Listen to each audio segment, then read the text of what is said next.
በዓለማችን ላይ ላለ በጣም ብዙ ለሚባል ማህበረሰብ በጣም ትልቁ ድክመቱና ትኩረት የሚሰጠው ነገር ቢኖር ምንድነው ቢባል ሃይማኖቱ ነው ወይም እምነቱ ላይ በጣም ትኩረት አለው። በተለይ ደግሞ አፍሪካና ኤዥያ የመሰሉ አህጉራት ላይ የሚኖር ማህበረሰብ በአጠቃላይ እምነቱ ላይ በጣም ትኩረት አለው። አሁን ከቅርብ ጊዜ ወዲህ ደግሞ በህንድ ሲኒማ ላይ በሃይማኖታቸው ቀደም ያለ ከብዙ ሺህ ዓመት በፊት የተፈጠረ ታሪካቸውን ወደ ፊልም እየቀየሩ በፊልም መልክ ለማህበረሰቡ ለማቅረብ የሚያደርጉት ሙከራ ላይ የተመልካቹ ፍላጎት በጣም በኃይለኛው ታይቷል፣ ወይም በጣም ብዙ ተመልካች እንዳለ በደንብ ተረድተውታል። ግን ያቀረቡትና ያሳያቸው ፊልም በጣም ተመልካቹን ያስቀየመና ያስከፋ ስለነበረ በደንብ ከተሰራበትና ከተጣረ በዚህ ስራ ወይንም ይሄን ታሪክ በማምጣት ብቻ ሌላ ታሪክ ሳይጽፉ በእምነታቸው ታሪክ ላይ መሰረት አድርገው በጣም ስኬታማ እንደሚሆኑ ሁሉም የተረዱበትና ያመኑበት መንገድ ሊፈጠር ችሏል። የዛም ደግሞ ትልቁ ምሳሌ እንግዲህ ብዙ ፊልም ላይ ጫፍ ላይ ስናይ የነበረውን በሂንዱ እምነት ውስጥ በጣም ታዋቂ የሆነውን የራማይናን ታሪክ አዲ ፑሩሽ በሚል አቀርበው በጣም ዲስአፖይንቲንግ ነበር ወይም ተመልካቹን ያስከፋ ነበር። በመጨረሻም ፊልሙ ዲዛስተር ሆኖ ነበር። ከዛ በኋላ በህንድ ሲኒማ ሁለት ፊልሞች ለእይታ እንደሚበቁ ተነግረዋል። አንደኛው ታዋቂ ዳይሬክተር ኤስ ራጃሞሊ ዳይሬክት የሚያደርገው ቫራንሲ የተሰኘው ፊልም ሲሆን ሁለተኛው ደግሞ ኒቲሽ ቲዋሪ ዳይሬክት የሚያደርገው ነሚት ማልሆትራ ደግሞ ፕሮዲዩስ የሚያደርገው ራማይና የተሰኙት ፊልሞች አሁን ላይ በጣም ትኩረትን ስበዋል። ቀደም ብሎ አፕሪል 2020 ላይ ሙሉ ዓለም በኮቪድ የተነሳ በፓንዳሚክ ማዕበል እየተቀወጠችና እየተናወጠች በነበረ ሰዓት ሁሉም ማንም እርግጠኛ አልነበረም። ነገ ምን ሊፈጠር እንደሚችል የሚያቅም ሰው አልነበረም። ምክንያቱም የፊልም ኢንዱስትሪ ሁኔታው ራሱ እጅግ በጣም ተስፋ አስቆራጭና የሚወድቅበት ደረጃ ላይ ደርሶ ነበር። ህንድ ውስጥ ያሉ በጣም ትልልቅ ሲኒማ ቤቶች ባዶ ሆኖ ነበረ። ፒቪአር እና አይኖክስ የሚባሉት እንኳን ትልልቅ ሲኒማ ቤቶች በጣም ጭር ብሎ እንዲያውም አካባቢው ወይም ሲኒማ ቤቱ እንዳለ ወረርሽኝ የገባበት ይመስል ነበር። ሁሉም ግራ በተጋባበት በዚህ ሰዓት ላይ ታዋቂው ፕሮዲዩሰር ኬኤል ናራይን ይወጣና ሚዲያ ፊት ለፊት አንድ ንግግር ያደርጋል። ኤስ ራጃሞሊ የሳውዝ አንድ አክተርን ይዞ መሄሽ ባቡን ማለት ነው አንድ ፊልም ልንሰራ ነው ወይም ልናቀርብላችሁ ነው አለ። ከትንሽ ቆይታ በኋላም ዳይሬክተሩ ኤስ ራጃሞሊ ሲጠየቅ ጉዳዩን ማህተም ይመታበታል ወይም ትክክለኛ መሆኑን ያረጋግጣል። እንደውም ያለው በአሁኑ ይዤላችሁ መጣው በጣም ትልቅና የበለጠ የተሻለ ጉዳይ ነው ወይም ነገር ነው ብሏል። ግሎብ ትሮቲንግ አክሽን አድቬንቸር Mahesh Babu, a Telugu superstar, is the hero of the film. So yeah, bigger and better. በሰሜኑ በኩል ደግሞ ዞር ብለን ስናይ በቦሊውድ ማለት ነው በ2021 የህንድ ሲኒማ ግራፍን በደንብ ከፍ የሚያደርግና ትልቅ በዓለም አቀፍ ደረጃ ተቀባይነት ሊኖረው የሚችል አንድ ስራ ሊሰሩ እንደሆነ ተናገሩ። ታዋቂው ዳይሬክተር ኒቲሽ ቲዋሪ ግሎባል ሌቨል በዓለም አቀፍ ደረጃ ተቀባይነት ያለው ሲኒማቲክ ኤክስፒሪየንስ ከህንድ እናመነጫለን ወይም እንሰራለን አለ። ይህንን ፕሮጀክት ትንሽ ለየት የሚያደርገው አንድ ፕሮጀክት የሚባል አይደለም። ይሄ ታሪክ ማለት ለራሳቸው ለህንዶች ከብዙ ሺህ ዓመታት በፊት ሲሰሙት የነበረውና እስካሁን ድረስ እያመኑበት እየመጡ ያሉት በጣም የሚወዱትና የሚያከብሩት የሚያምኑበት የሺሪራም ታሪክ ነው። ማለትም ባጭሩ የራማይንን ታሪክ አንስተው ነበር ወደ ፊልም ለመቀየር ያሰቡት። ይህ ፊልም በሚሰራ ሰዓት ላይ ነሚት ማልሆትራ የተባለው ፕሮዲዩሰር ለፊልሙ 4000 ክሮር በጀት እንደመደበ ተናገረ። በመቀጠልም ያላቸው በአሁኑኛ ታሪካችንን ለመላው ዓለም በደንብ እናሳያለን ነበር ያለው። How much money are you spending on this? What is the It'll be about $500 million by the time we're done on both films put together, part 1 and part 2, which is over 4,000 crores. Wow.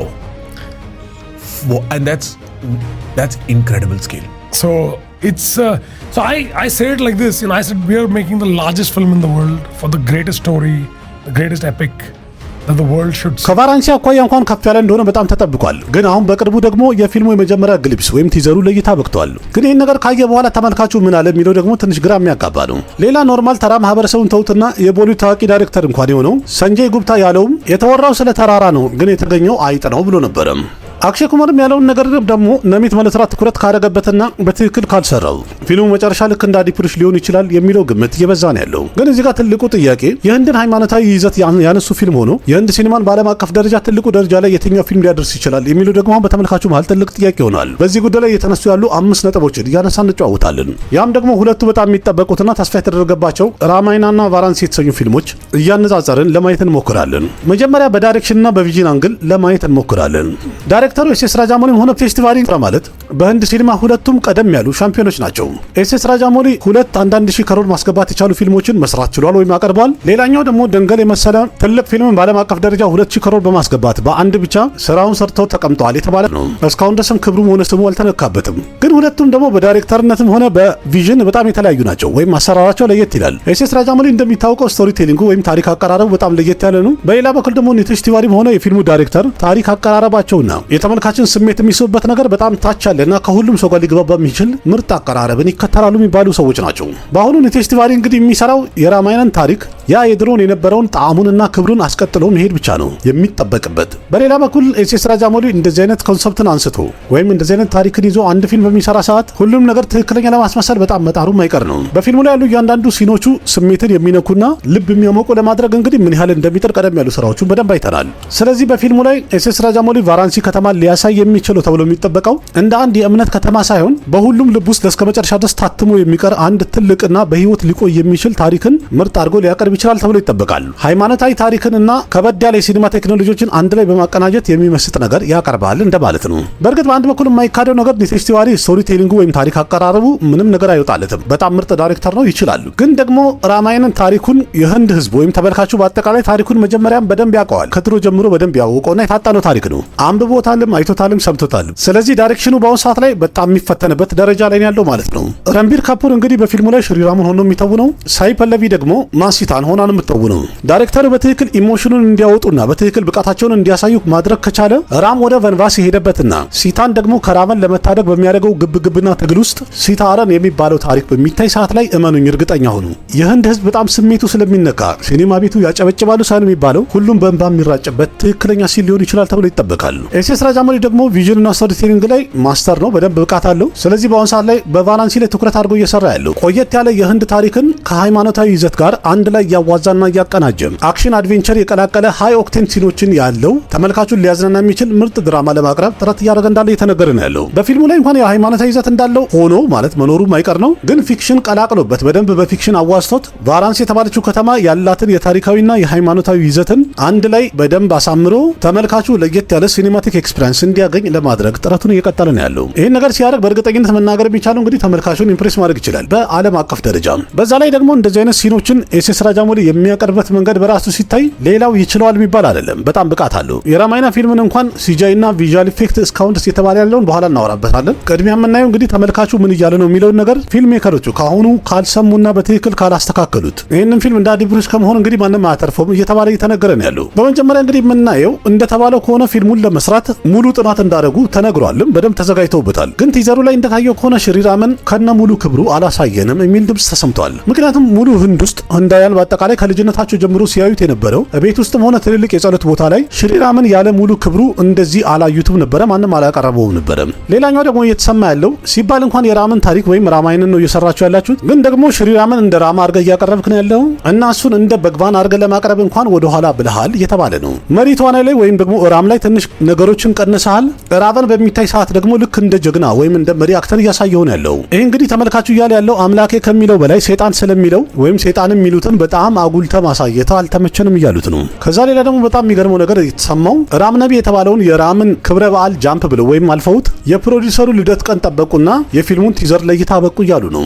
ቀጣይ ሁለተኛው ነጥብ እንስቲ ቪኤፍኤክስ እና የፊልሙ በጀት። የኒቴሽ ቲቫሪ ፊልም ፎከሱ ወይም የራማይና ፊልም ትኩረቱ እንዳለ ያደረገው ትክክለኛ ፕሮዳክሽን ላይ እንዳልሆነ እየተነገረ ነው ያለው። ምክንያቱም ቪኤፍኤክስ እና ሲጂአይ ላይ ነው። የሆሊውድ ታዋቂው ካምፓኒ ዲኤንኢጂ የተባለው ካምፓኒ የዚህ ፊልሙን ሙሉ ቪኤፍኤክስ እና ሲጂአይ ስራ የሰራው ካምፓኒ ነው። ዋና ዓላማቸው ደግሞ ትክክለኛ ሎኬሽንና ሲጂአይን አንድ ላይ በማቀላቀል ተመልካቹ በሚያይ ሰዓት ላይ መለየት የማይችለው ፌኩ ምንድነው ትክክለኛው ምንድነው የሚለውን መለየት እንዳይችል ያደርገዋል ማለት ነው። ይሄ ነገር ምናልባት እንግዲህ አሁን ቲዘሩ ላይ በጣም ብዙ ሰው ቅሬታ ስላቀረበ አልሰራም ወይም ፌል አድርጓል የሚባል ያህል ነው። እንዲያም አንዳንድ ሞንስተሮችን ባዩ ሰዓት ላይ በቲዘሩ ላይ ከነጨራሹ እንዳልተመቻቸውና ካርቱን ፊልም አስመሰላችሁት እያሉ ነው ያሉት። አንዳንዶቹ ይናል ትልቅ የሆነ ቪኤፍኤክስ ካምፓኒ ፕሮዲውስ ያደረገው ወይም ደግሞ የሰራውን ምኑንም ማየት አልቻልንም፣ በጣም አሳፋሪ ነው ብለዋል። አንዳንዶቹ ደግሞ ማየት የፈለግነውና የቀረበልን ነገር ከነጨራሹ አይገናኝም ብለዋል። አንዳንዶቹ ደግሞ ምናልባት ራማይናን ለመስራት ያን ያህል ኢንትረስትም ያላቸው አይመስልም ብለዋል። በሌላ በኩል ደግሞ አንዳንዶቹ ባክግራውንድ ስኮሩ በጣም ያምራል፣ ጥሩ ነው ብለዋል። የቲዘሩን በጣም የሚያምረው ነገር በእርግጥ ባክግራውንድ ስኮሩ ነው፣ ምንም ጥርጥር የለውም፣ በጣም ያምራል። ኤአር ረህማንም ምርጥ አድርጎ ነው ያቀረበው። ግን ብዙዎቹ እያሉ ያሉት ባክግራውንድ ስኮሩና ቪዥዋሉ አልተመጣጠነም፣ አልተገናኘም ብለዋል።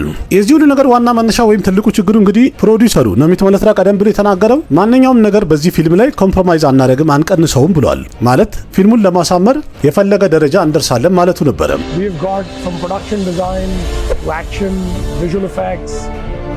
Music. We've partnered with some of the best minds in each of these departments to make sure that everything that we create is by bringing the best experience and talent. በሌላ በኩል ደግሞ ኤስ ኤስ ራጃሞሊን ስናይ ቪኤፍኤክስን ፊልሞቹን ለማሳመር ብቻ ሳይሆን ታሪኩን በደንብ እንዲፈስ ለማድረግ የሚጠቀም ሰው ነው። ቪኤፍኤክሱ ተመልካቹን ለማሳመን አይደለም፣ እንዲያውም ተመልካቹን ለማስገረም ብሎ የሚሰራው ነው። ምሳሌ ባሁበሊ ወተርፎል ወይም ፏፏቴው ጋር የነበረው እንዲሁም ደግሞ አራራር የተሰኘው ፊልም ላይ የእንስሶቹንም እንኳን ሲን ታስታውስታላችሁ። ቪኤፍኤክስን የሚያሳይበት መንገድ ኤስ ኤስ ራጃሞሊ በጣም ለየት ይላል። ቫራንሲ የተባለችውን ከተማም ሲያሳየን በአሁኑ ከባህር ዳርቻው ወይም ጸበል ከሚጠመቁበት ቦታ ጭምር የጸሎት ቦታውንም ያሳየበት መንገድ ካሽንም ጭምር ያሳየበት መንገድ በጣም ተመልካቹን ያስደሰተ ነበረ። ይህም ማለት ተመልካቹ ከሚያውቀውና በውስጡ ከሳለው የበለጠ ግራንድ አድርጎ አቅርቦታል ለማለት ነው። ሞሽን ካፕቸር በሚባለው ዘመናዊ ሲጂአይ የተለያየ ኤክስፐሪመንቶችን ሰርቷል ኤስ ኤስ ራጃሞሊ። ዋና ምክንያቱ ደግሞ የፊልሙ ቪዥዋል በጣም ለየት እንዲልና መሳጭ እንዲሆን ነው።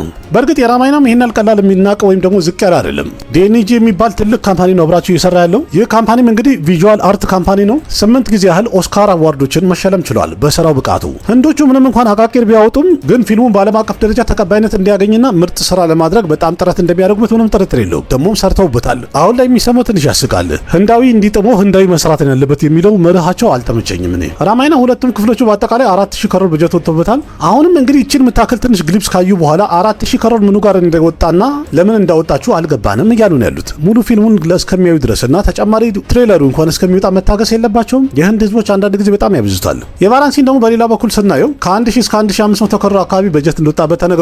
በጣም የሚያስቀው በደንገል ጊዜ የሰማነውን ነገር አሁን በድጋሚ እየደገሙት ነው ያሉት። 4000 ከሮር በጀት አወጣንበት እያሉ ያሉት አሁንም እንግዲህ መኒ ላውንደሪ ወይም ብላክ መኒ ወደ ሀገር ውስጥ ለማስገባት ጥረት እያደረጉ ነው ያለው የሚለው ወሬ በጣም እያሳቀኝ ነው ያለው። ሁሉም ነገር ላይ ፖለቲካ ማስገባት ይወዳሉ። አሁን የወጣችው ቲዘር ላይ የታየው ነገር ሲታይ ይህናል ትልቅ በጀት የወጣበት ስለማይመስል የሆነ ከጀርባው ፌክ ነገር አለ የሚል ጥያቄ የተነሳ ነው ያለው። በዛ ላይ ቪዥዋል ኢፌክቱና ቲዘራ ላይ ወይም ግሊፕሱ ላይ የታየችውን ይህንን ለህንድ ሳይሆን እንዲያውም ለሆሊውድ የተሰራ ፊልም አስመስለውታል ብለዋል። እዚህ ጋር የታየ ትልቁ ጭራቅ ልክ ጌም ኦፍ ትሮንስ ላይ ያለውን ይመስላል። ሁለተኛ ላይ ደግሞ የታየው ሎርድ ኦፍ ዘ ሪንግ ላይ ያለውን እሱን ይመስላል ብለዋል። ሶስተኛው ደግሞ ራምን የሚከተለውና ሲያሳደው የሚታየው እሱም የሆሊውድ ፊልም ላይ ያለ አንድ ጭራቅ እንጂ ቢመስለው ጭራሽ የህንድ ፊልም እንኳን እንዲመስል አላረጋችሁትም እያሉ ቅሬታ ያቀረቡ ነው ያሉት። አልገባኝም እኮ የወረደ ሲሰራ ከዚያ ትውጡም ይላሉ፣ የተሻለ ነገር ሲሰራ ደግሞ እኛን አይመስልም ይላሉ። በምን አይነት መልኩ ታዲያ ይሰራ? ሶስተኛው ነጥብ ደግሞ በዓለም አቀፍ ደረጃ ምን ያህል አቀባበል ያገኛሉ የሚለው ነው። ማለት ስታር ፓወር ናሚክ ማለትራና ኒቴሽ ቲቫሪ አንድ ላይ ሆኖ ራማይና እንደሚሰሩ ቀድሜ ነግሬያቸዋለሁ። ኤስ ኤስ ራጃሞሊ ደግሞ ቫራንሲ የተሰኘ ፊልም እየሰራ ነው ያለው። ሁለቱም ፊልም ላይ ስታር ፓወር አለው የሚባል ነው፣ ግን አቀባበላቸው በጣም የተለያየ ነው። ለራማይና ኒቴሽ ቲቫሪ ህንድ ውስጥ በአሁኑ ሰዓት ላይ ቶፕ የሚባለውን ትልቁን አክተር ነው ያነሳው ወይም እንዲሰራለት ያደረገው። ማለትም በፓን ኢንዲያ እንኳን ፊልሙ ተቀባይነት እንዲያገኝ በጣም ህዝቡ የሚወደውና የሚቀበለውን አክተር መርጧል። ረንቢር ካፑርን እንደ ሽሪራም አድርጎ እንዲተውነት ማድረጉ በጣም ትክክለኛ የሚባል ውሳኔ ነው። ምክንያቱም ረንቢር ካፑር በብቃቱ ላይ ወይም በትወና ብቃቱ ምንም ጥያቄ አያስነሳም። ሁለገብ የሆነ ቨርሳታይል አክተር ነው። ተከታዮቹ ወይም አድናቂዎቹ እጅግ በጣም ብዙ ናቸው። በዛ ላይ ደግሞ እንደ ራቨን ያሽ ሆኖ እንዲጫወት ማድረጉም በጣም ትልቅ ማስተር ስትሮክ የተባለ ስራ ነው። ከኬጂኤፍ ፊልም በኋላ ያሽ እንደሚታወቀው በዓለም አቀፍ ደረጃ በጣም ታዋቂ አክተር መሆን ችሏል። በዚህ ፊልም ላይም ራቨን ሆኖ መጫወቱ ወይም ኔጌቲቭ ካራክተር መጫወቱ ፊልሙን በደንብ ፑሽ ያደርገዋል፣ በዓለም አቀፍ ደረጃ ተቀባይ እንዲሆን ያደርገዋል ወይም ይገፋዋል፣ ያግዘዋል የሚባል ውሳኔ ሆኗል። ስታር ፓወርም ሆነ ስዋጉ ከበጃው ተመልካቹ በጣም ይወድላታል። በጣም የሚያዝናናው ክስተት ሆኖ ይገኛል። ሲታን ሆና እንድትጫወት ደግሞ ሳይ ፐለቪን መምረጣቸው እንደሚታወቀው በሳውዝ በጣም ተቀባይነት አላት፣ በጣም ትወደዳለች። ስለዚህ በሴቶች እንግዲህ ለዚህ ካራክተር ከሷ የተሻለ በሳውዝ ያገኛሉ ለማለት አያስደፍርም። በፊልሙ ላይም ሲታን ሆና ስትጫወት እንግዲህ ብቃቷን በደንብ እንደምታሳይና ሆናም እንደምትጫወተው ምንም ጥርጥር የለውም። ሰኒፓጂ ደግሞ ሃኑማን ሆኖ እንዲጫወት የተመረጠበት መንገድም በጣም ትልቅና ምርጥ ውሳኔ ነው። ከገደርቱ በኋላ እንደሚታወቀው ሰኒፓጂ ስታር ፓወር ወይም እንደ ስታር ተቀባይነቱ ምርጥ ደረጃ ያለበት ሰዓት ላይ ነው የተመረጠውም የገባው። በዚህ ፊልም ላይ ሃኑማን ሆኖ ለመጫወት ከሶኒ ዶል የበለጠ ማንም አክተር ያገኛሉ ለማለት ቦሊውድ ላይ በአጠቃላይ በህንድ ሲኒማ ላይ ከነጨራሹ አይታሰብም፣ ህልም ነው የሚባል ነው። ግን የቫራንሲን ብናይ ደግሞ ራጃሞሊ ወይም ኤስ ኤስ ራጃሞሊ ዳይሬክተሩ የፊልሙ ትልቁ ስታርም እሱ ነው። ስሙ ብቻ ፊልሙን ስኬታማ ያደርገዋል ተብሎ ይጠበቃል። የመረጠው መሪ ተዋናይ እንኳን ምንም በሳውዝ ብቻ ታዋቂ ቢሆንም ግን ፊልሙ በዓለም አቀፍ ደረጃ ተቀባይነትን እንዲያገኝ ከመሪ ተዋናዩ ጋር አብራ የምትጫወተው ሴት መሪ ተዋናይ ዓለም አቀፍ ስታር አድርጓታል። በሳውዝ ተመልካች እንኳን መሄሽ ባቡን በጣም ይወዱታልም ይቀበሉታል። መሄሽ ባቡ ደግሞ ከኤስ ኤስ ራጃሞሊ ጋር ለመጀመሪያ ጊዜ መጣመሩ ነው በቀላሉ ከ1000 ከሮር በላይ እንደሚያስገባ እርግጠኛ የተሆነበት ፊልም ነው። ፕሪያንካ ቾፕራም ደግሞ በፊልሙ ላይ ሴት መሪ ተዋናይ ናት። ፕሪያንካም ደግሞ እንደሚታወቀው በቦሊውድም በሆሊውድም ተመልካቾች አቀባበል ያላትና ታዋቂ ዝነኛ ስታር ናት። ስለዚህ ስራውን ግሎባል ፕሮጀክት ያደርገዋል ማለት ነው። የፊልሙ ቪለንም ቢሆን ፕሪቲቪራጅ ሱኩማረን የመለያለም ኢንዱስትሪ በጣም ምርጥ የሚባል አክተርም ዳይሬክተርም ነው። የፊልም ትወና ላይም ደግሞ በጣም ብቃት እንዳለው ይመሰከርለታል። ይችላል የሚባል አክተር ነው። ግን የራማይናን ደግሞ ስታር ፓወር ስናየው ረንቢር ከፑር አለ፣ ያሽ አለ፣ ሶኒ ዶል አለ። ስለዚህ ታሪኩን በትክክል ካቀረቡ ይሄ ፊልም ሰቃይ እንደሚሆን ምንም ጥርጥር የለውም። ይሄ ፊልም ስኬታማ ከሆነ የህንድ ሲኒማን በዓለም አቀፍ ደረጃ በጣም ቡስት ያደርጋል ተብሎ የሚጠበቅ ፕሮጀክት ነው። ቫራንሲ ላይ ያለው ስታር ፓወር ትንሽ ደከም ያለ ሆኖ የሚገኘው ፊልሙን መሄሽ ባቡ መስራቱ ላይ ነው። በጣም ብዙዎቹ ቅሬታ ያላቸው ግን ደግሞ ዳይሬክተሩ ኤስ ኤስ ራጃሞሊ ቀደም ብሎ በባሁበሊም ሆነ በአራራር ምርጥ ስራውን ሰርቷል። ስለዚህ መሄሽ ባቡ ታዋቂ ሆነም አልሆነም ከዚህ በኋላ ታዋቂ ይሆናል የሚለው ተስፋ እንግዲህ ልክ እንደ ፕረባስ ከባሁበሊ በፊት እንደማይታወቀው ሁሉ ከዛ በኋላ ስም እንዳገኘው አሁን ከዚህ በኋላ መሄሽ ባቡን በዓለም አቀፍ ደረጃ ተቀባይነትን ያገኛል፣ ስም ያገኛል ተብሎ ይጠበቃል። እንግዲህ ምናልባትም ለዛም ይሆናል ዳይሬክተሩ ኤስ ኤስ ራጃሞሊ ስታር ሜከር የሚባለውም ለዛ ይሆናል፣ ወይም ሱፐር ስታር ሜከር ይሉታል። አንድ አክተርን 5 ዓመት ምንም ስራ ሰራም ከኔ ጋር ትሰራለህ ብሎ ከያዘ ፊልሙ ለእይታ ሲበቃ በመጨረሻም ያንን አክተር ፓን ኢንዲያ ሱፐር ስታር እንደሚያደርገው የተረጋገጠ ነው። በስታር ፓወር ጉዳይ ስናየው እንኳን ቫራንሲ ትንሽ አነስ ያለ ነው፣ ግን በዳይሬክተር ደግሞ ትልቅ ነው። ኒቴሽ ቲዋሪም ግን የሚተናነስ ዳይሬክተር አይደለም። አራተኛው ነጥብ ደግሞ ስቶሪ ቴሊንግ ስታይላቸው ነው። ታሪክን የሚያቀርቡበትን መንገድ ስናየው ሁለቱም ዳይሬክተሮች ልክ እንደ ኖርዝ ፖል እና ሳውዝ ፖል ብለን እንያዛቸው። ኒቴሽ ቲዋሪ ፊልሞቹን ሲሰራ ወይም የሚያቀርብበት መንገድ ኢንተርናል ኢሞሽንን ወይም የሰው የውስጥ ስሜትን በደንብ ፈንቅሎ የሚያወጣ ለየት ያለ ታሪክ አቀራረብ አለው። ኤስ ኤስ ራጃሞሊ ደግሞ ከበድ ያሉ ድራማዎችን በማሳየት ዋው የሚያስብሉ በጣም ድንቅ ታሪኮችን በማቅረብ ይታወቃል። የኒቴሽ ቲዋሪ ታሪኮች ሁልጊዜ ለተመልካቹ ከልቡ ጋር ቅርብ የሆነ የሚያውቀውን ታሪክና የሚያውቀውን ሰው የሚያይ ያህል ይመስላል። ራማይና ላይም እንግዲህ አቀራረቡና ዳይሬክሽኑ በጣም ለየት እንደሚል እርግጠኛ የሚያስጎን ነገር አለው። ቀደም ባለ ስራዎቹ ማለት ነው። ቀደም ያለ ስራውን እንኳን ስናይ ውስብስብ የሆነ ታሪክን እንኳን ቀለል ባለ መንገድ ነው የሚያቀርበው። አቀራረቡም ደግሞ ትንሽ ልጆችም አይደለም ትልልቅ ወጣትም ጭምር እያንዳንዱ ተመልካች የሱን ፊልም በጣም በቀላሉ ይረዳዋልም ቶሎ ኮኔክት ያደርገዋል የሚባለትና የሚመሰከርለት ዳይሬክተር ነው። ስለዚህ በአሁኑ በጣም ታዋቂ በሆነው በራማይና ታሪክ ኒቴሽ ቲዋሪ በደንብ ይፈተናል ማለት ነው። የዳይሬክተርነት ብቃቱ ወሳኝ ደረጃ ላይ ነው ያለው። አር ያፓር ይሉታል፣ ወይ ያልፋል ወይ ይሰምጣል ማለት ነው። ኤስ ኤስ ራጃሞሊም ቢሆን በኢሞሽን ጉዳይ ላይ ማስተር ነው፣ ግን ኢሞሽኑን የሚያሳይበት መንገድ በጣም ለየት ባለ ስታይል ነው። ቫራንሲ የተሰኘው ፊልም ላይ ቀደም ብሎ እንደተናገረ ከሆነ ኤስ ኤስ ራጃሞሊ ታሪኩ ሄደው ከራማይና ታሪክ ጋር እንደሚገናኝም የተናገረበት መንገድ አለ። ያ ክስተት በሚፈጠር ሰዓት ላይ በእርግጠኝነት ተመልካቹ ሲኒማ ቤት ቆሞ እንደሚያጨብጭብና ዋው እንደሚል ምንም ጥርጥር የለውም። ምክንያቱም የተለያዩ ታሪኮችን በሚያቀርብ ሰዓት ላይ ወይም ሲናገር የተለያዩ ሲምቦሎችን ያሳያል። ምሳሌ ባሁበሊ ላይ ያነሳው የተሸከመው ድንጋይ ሽብሊ ሙርት የሚባለው ይሄ ታሪኩን ያቀረበበት መንገድ ቪዥዋል ኢፌክቱና እንደገና ባክግራውንድ ሚውዚኩ አንድ ላይ ተገናኝቶ የተመልካችን ልብ በደንብ ሞቅ የሚያደርግ ክስተት ነበረ። በዛ ላይ ደግሞ ፊልሞቹ ላይ ከአክተሩ የበለጠ ቪለኖቹን በደንብ ገዘፍ አድርገው ማቅረብ ይወዳሉ። The antagonist of the film and this wheelchair with the Dr. Octopus type arms. Yeah. Definitely not sci-fi. It's not sci-fi. So it feels like it's a sci-fi. Kumba is. I'm always known for presenting my antagonists better than my protagonists. So I love working with antagonists, and I just love his character, his intensity, and Prithviraj, the way he brought that out with his performance. የመጨረሻው ነጥባችን እንግዲህ በዓለም አቀፍ ደረጃ ምን ያህል አቀባበል ያገኛል የሚለው ነው፣ ወይም የትኛው ተቀባይነት ያገኛል የሚለው በጣም ወሳኙና ትልቁ ጥያቄ ነው። ነሚት ማልሆትራና ኒቴሽ ቲዋሪ የሰሩት ራማይና የተሰኘው ፊልም በዓለም አቀፍ ደረጃ ደረጃውን ጠብቆ እንደሚሰራ ዓለም አቀፍ የሆኑ ትልልቅ ካምፓኒዎች አብረው ስለሰሩ ፊልሙ ከመጀመሪያም ታጉን አግኝቷል፣ ኢንተርናሽናል ሙቪ ነው በሚለው። ይህን ነገርም በመጨረሻ እንግዲህ ያሳመኑት የፊልሙ ግልብስ አንድ ቀን ቀደም ብሎ ህንድ ውስጥ ሳይሆን በውጭ ሀገራት ነበር ለእይታ ይበቃው፣ ምክንያቱም በአይማክስ ሲኒማ አሳይተውት ነበረ። ስለዚህ መጉረምረም የሚወደው ማህበረሰብም ይህ ፊልም ከነጨራሹ እኛን የሚወክል አይደለም ወይም ደግሞ ለእኛ ተብሎ የተሰራ አይደለም ብለዋል። በጣም ያስቃል። ለእኛ ያ የድሮ የቲቪ ድራማ ብቻ በቂ ነው እያሉ ነው። ዋና ምክንያቱ ደግሞ ለየት ያሉ ክሬቸሮች በፊክሽን መልክ ገብተዋል የሚለው ቅሬታ አሁንም እንደቀጠለ ነው ያለው። ግን የህንድን ሃይማኖትና የተለያዩ ባህሎችን በዓለም አቀፍ ደረጃ ላለ ተመልካች በደንብ ለማሳየት ጥረት እንዳደረጉ መስከረውላቸዋል። በእርግጥ ህንድ ውስጥ ያሉት ቢፈረግጡም በውጭ ሀገራት ወይም በሌላ ዓለም ላይ ያሉ ህንዳውያን ግን በደንብ ኮኔክት የሚያደርጉትና ኢንጆይ የሚያደርጉበት ፊልም እንደሚሆን ምንም ጥርጥር የለውም። ህንዳዊ ላለሆኑም ተሰራ ወይም ለህንዶች ግን ፊልሙ በአጠቃላይ ብዙ ተመልካች እንደሚያገኝና ጥሩ አቀባበል እንደሚያገኝ ምንም ጥርጥር የለውም። በቀጣይ የሚወጡትን ቲዘሮች ሳናይ እንኳን ለመፍረድ ትንሽ በጣም ይከብዳል። እንዲያውም አንዳንዶቹ እንደሚሉት ለውጭ ተመልካቾች ልክ እንደ ትሮይና ዘ ሎርድ ኦፍ ዘ ሪንግ አድርገው እንደሚሰሩት ምንም ጥርጥር የለንም። ፊልሙ እንደዛ ነው እያሉ ነው። በእርግጥ ቫራንሲም ቢሆን ፊልሙ በዓለም አቀፍ ደረጃ ተቀባይነትን እንዲያገኝ ምንም ወደኋላ አላለም። የሚችለውን ያህል እየጣረ ነው ያለው። የሆሊውድ ትልልቅ ኢንዱስትሪዎች ሶኒም ሆነ ዲዝኒ ስቱዲዮች አብረው ኮላብሬት ሆነው ወይም ተቀናጅተው እየሰሩ እንዳለ እየተነገረ ነው ያለው። የአቫተሩ ዳይሬክተር ጄምስ ካሜሮን ራሱ አንድ ጊዜ እንደተናገረው ከሆነ ቫራንሲ ፊልም ለእይታው የሚበቃ ሰዓት ላይ ፕሮሞሽኑ ላይ በዓለም አቀፍ ደረጃ እኔም ራሴ አብሬ ፕሮሞት አደርግልሃለሁ ብሎ ቃል ገብቶለታል። ዲሴምበር 2025 ላይ አቫታር ፋየር ኤንድ አሽ የተባለ ሶስተኛው ክፍል ፕሮሞት በሚደረግ ሰዓት ላይ ተገናኝተው ነበረ። ሁለቱም በአካል ባይገናኙም ግን በካሜራ ኢንተርቪው አድርገው ነበረ። ለየት ያለ ስፔሻል ቪዲዮ ነበር። ጄምስ ካሜሮንም እንግዲህ ኤስ ኤስ ራጃሞሊ ቪዥኑን በጣም አድንቆለታል። ስራዎቹ በጣም ለየት እንደሚሉና እንደሚያስገርሙትም ተናግሯል። ፊልሞቹን የምታቀርብበትና ታሪኩን የምታቀርብበት መንገድ በጣም ያስደንቀኛልም፣ ሁልጊዜ ደጋግሞ አይምሮ ላይ ይመጣብኛል። እንዲያም በመጨረሻ ያለው የቫራንሲ ፊልም ቀርጻ ያለበት ሴት ላይ መምጣት ፈልጋለሁ። እድሉን ካገኘን ደግሞ በቀጣይ የሆነ ስራ ላይ ኮላብሬት እናደርጋለን፣ አንድ ላይ እንቀዳጃለን ብሎት ነበረ። ይህም እንግዲህ በጣም ትልቅ ነገር ነው። ምክንያቱም ጄምስ ካሜሮን የሚያክል የሆሊውድ ትልቅ ዳይሬክተር ቫራንሲን እንደዚህ ካደነቀ አስተዋውቅልሃለሁ ብሎ ካለው በዓለም አቀፍ ደረጃ ጫና መፍጠር እንኳን የማይቀር ነው። በደንብ ይታያልም ይሰማልም። በመጨረሻም እንግዲህ ህንዶቹ መናቆራቸውና መነጫነጫቸውን ትተው ሁለቱም ፊልሞች በዓለም አቀፍ ደረጃ በጣም ስኬታማ እንዲሆኑ የህንድ ሲኒማን ከፍ እንዲያደርጉ የሚችሉትን ያህል መጣርና መስራት ነው ያለባቸው። ይሄ ይበልጣል ያ ይበልጣል ብለው ከመናቆር ወይም እንደዚህ አላየንም ብለው የራሳቸውን የግል አስተያየት ከሚሰጡ የተሰራውን ስራ መደገፍ ለምን አይለምዱም የሚለው እንግዲህ የሁል ጊዜ ሐሳቤ ነው። ምክንያቱም ሁል ጊዜ አንድነት ዋጋ አለው። እባካችሁን እንዴ ለኛም ይጠቅመናል። እነሱን እንተዋቸውና እኛ እንስማማ። እኔም ግራ የሚገባኝ ሁል ጊዜ ቪዲዮችን በመጨረሻ ላይ ቪዲዮ ከተመቻችሁ ላይክ አድርጉላለሁኝ። ምን ቪዲዮች አይመቻችሁም? ለምንድን ነው ላይክ የማታደርጉት? በዛ ላይ ደግሞ ሰብስክራይብ አድርጉ ስል ሰብስክራይብ አታደርጉን። ሰብስክራይብ ሳያደርግ የሚያዩ ሰው በጣም በዛ እያለ ነው። እንደገና የደውል ምልክቷንም ተጫኑ ስል ደግሞ የደውል ምልክቷንም አትጫኑ። ኧረ እባካችሁ በጣም ቀላል ነገር እኮ ነው። ለእናንተ ተራ ነገር ነው፣ ለኔ ግን በጣም ጠቃሚ ነገር ነው። ምንም ነገር አድርጋችሁ ባታግዙኝ እንኳን ላይክ፣ ሰብስክራይብ እና የደውል ምልክቷን በመጫን አግዙ እባካችሁን እንዴ። ለማንኛውም ቪዲዮ ከተመቻችሁ ላይክ አድርጉ። ያላችሁን ሐሳብ አስተያየት በኮሜንት ገልጹ። ለጓደኞቻችሁ ሼር አድርጉ። እናንተስ ከሁለቱ ፊልሞች መሃል በጣም የምትጠብቁት የትኛውን ነው? እሱንም ያላችሁን ሐሳብ አስተያየት ኮሜንት ላይ ጻፉልኝ። አቅራቢያችሁ ቃሲም መካ ነበርኩኝ። በሌላ ምርጥ ቪዲዮ በድጋሚ እስከምንገናኝ በጣም የሚያበረታታው ነው በፍቅር የተሞላው ኮሜንታችሁን ያለ ትዕግስት ጠብቃለሁኝ። ደህና ሁኑ። ባባይ